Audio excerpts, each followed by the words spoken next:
Texas State Director of LULAC, Brother Judson Robinson III, President and CEO of Houston Area Urban League, Sergeant Ali Lee McHenry, who is a representative of the Congressional 18th District Security Team. And thereafter, we will insert Dr. Reginald DeRoche, who will give to us remarks. He is the president of Rice University. Receive them in that order.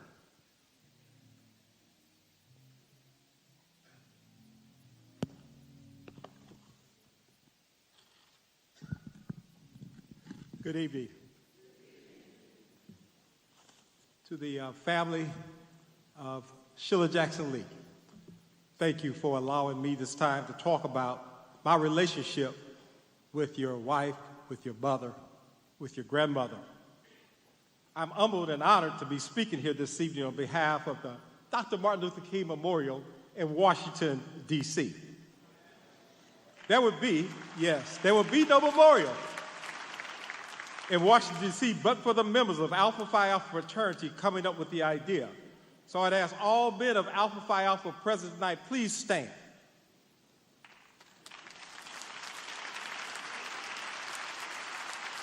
Thank you, brothers. I want the family to know while she was a dutifully member and dignified sister of Alpha Kappa Alpha, she was always supportive of Alpha Phi Alpha. At our Centennial Convention in Washington, D.C., the Congresswoman took the mic and proudly proclaimed that she clerked for the first black United States Senator this century, Alpha brother Edward R. Brooke, as she worked on his Fair Housing Initiative. She was very supportive of every past and including the current General President of Alpha Phi Alpha. I had the honor, when I was the president, to give her the Alpha Award of Honor, the highest honor Alpha Phi Alpha could give a non-member. However, I can tell you this, that the past general presidents when we would talk, say, where is Brother Sheila Jackson Lee? We know she is somewhere in the house. So we claimed her as a member of Alpha Phi Alpha. What can I say about her support of building the 5th most visited memorial in Washington, D.C.? She was one of the first members of Congress to sign on to the bill to allow us to build the memorial. She worked across the aisle with Senator Robert Byrd, if you can imagine, and Thad Cochran, if you can imagine, to give us $10 million appropriation. She never, ever missed an event that we hosted in Washington, D.C. Never. In fact, sometimes when she was late, she called my son Nick, and she said, "Where is your dad?" And he said, he's on the plane. She told him, tell him to get an iPhone, an Apple phone, because he evidently got one of them Google phones, and I can't text him. I want to text him to tell him I'm running late. A few years ago, Congressman Maxine Waters was all over the social media with, "I reclaim my time." Well, if Maxine can reclaim her time, in my opinion, Sheila Jackson Lee was the time.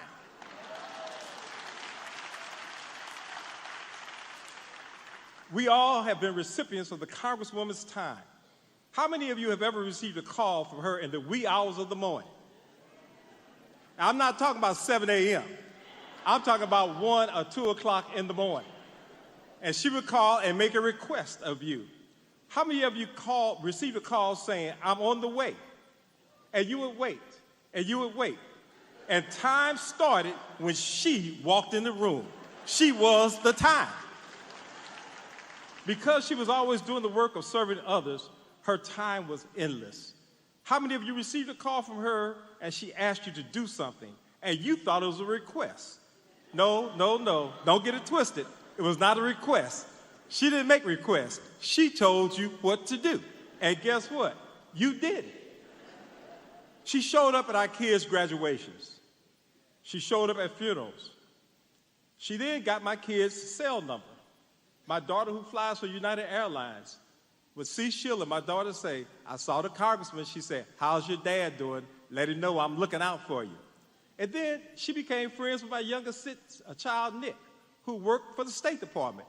Some kind of way, she got his cell number. And whenever Sheila needed something at the State Department, Nick, I need a detail to meet me in Germany. He said, Congresswoman, you're supposed to make that request 3 weeks ago. Nick, I need a detail to meet me in Germany in the next 2 hours. And Nick did what she said. As I close, I simply say this. I have seen her in action in Washington, D.C. at a committee hearing.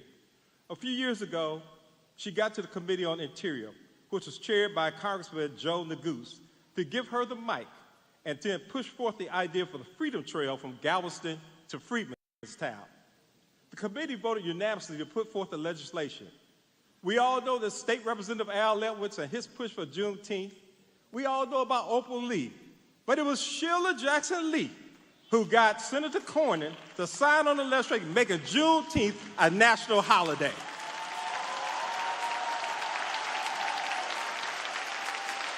Sheila Jackson Lee was the time.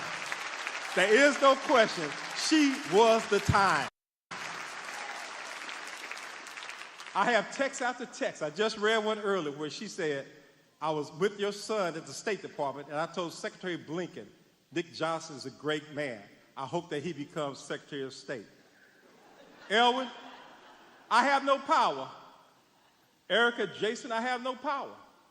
But if I did, Sylvester Turner, I would recommend that the Gulf Freeway from Galveston to downtown Houston be renamed the Honorable Sheila Jackson Lee Memorial Parkway.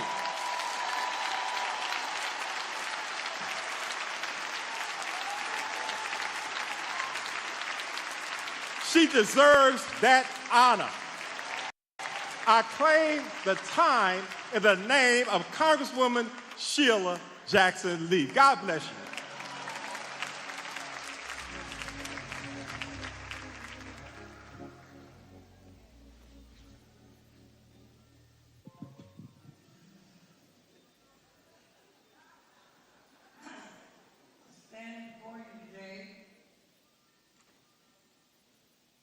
Saddened like all of us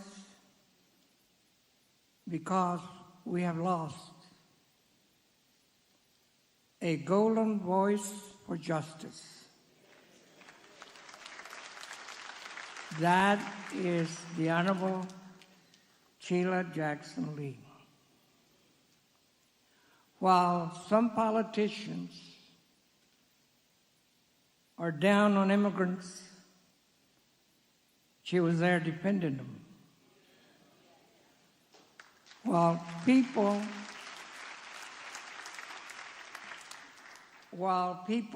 try to create barriers to keep immigrants out,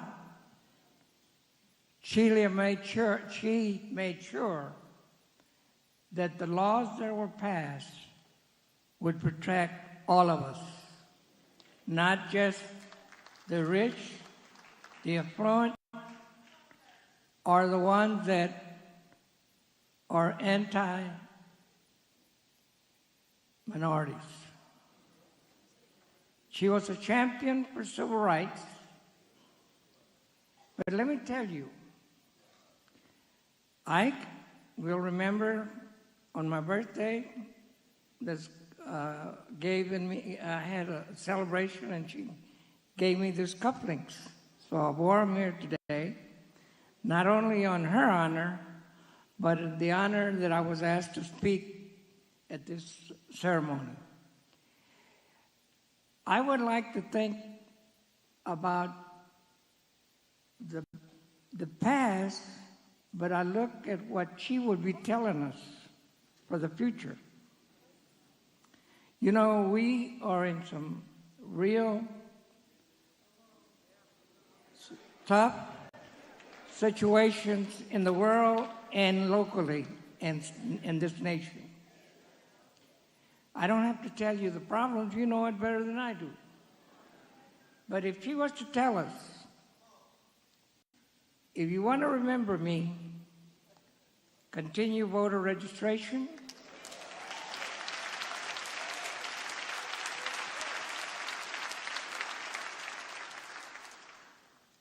voter participation,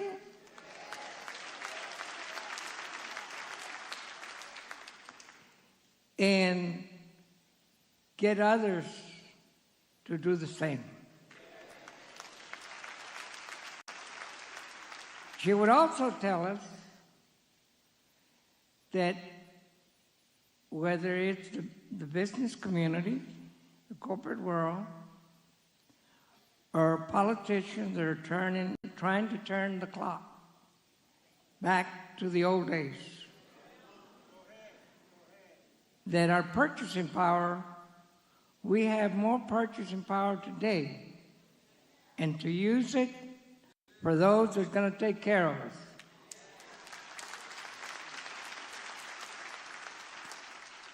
So I think I've had the honor of working with her, and remember when I was working at the Community Action Program after the 1964 Civil Rights Act, and I had returned from the military. And she called me and says, Johnny, she was in City Hall, there's some ladies that I have, mothers with children, and they cannot work because they have no child care. And she said, could you see if there's some ways that we can help them so they can help themselves? That is the kind of person she was. Always thinking of the others. And even prior to her departure, she was still involved after the storm. Keep her in your prayers, but more so, let's all get involved, because it's not going to get no better. And the less we do, the more hardships are going to fall on us. Brevemente, nomás quiero decirles que hemos perdido una persona con una voz de oro, gold, que no nomás peleaba por todos, pero por los inmigrantes. Una persona que consideraba que todos somos iguales. Por favor, de recordar que si estás cualificado para votar y registrarte, el poder está en el voto y la voz. Thank you.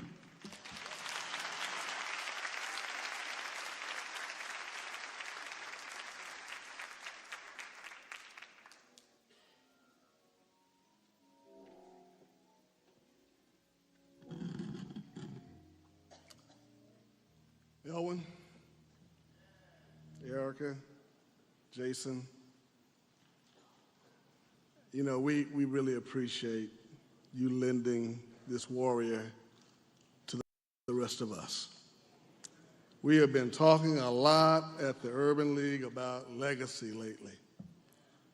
It was just 7, 8 months ago, Mayor Turner, you and Sheila were on the stage, and she was saluting the work that you had done for the time that you had been there. And I think we all need to give Sylvester a round of applause.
for the time that you had been there. And I think we all need to give Sylvester a round of applause.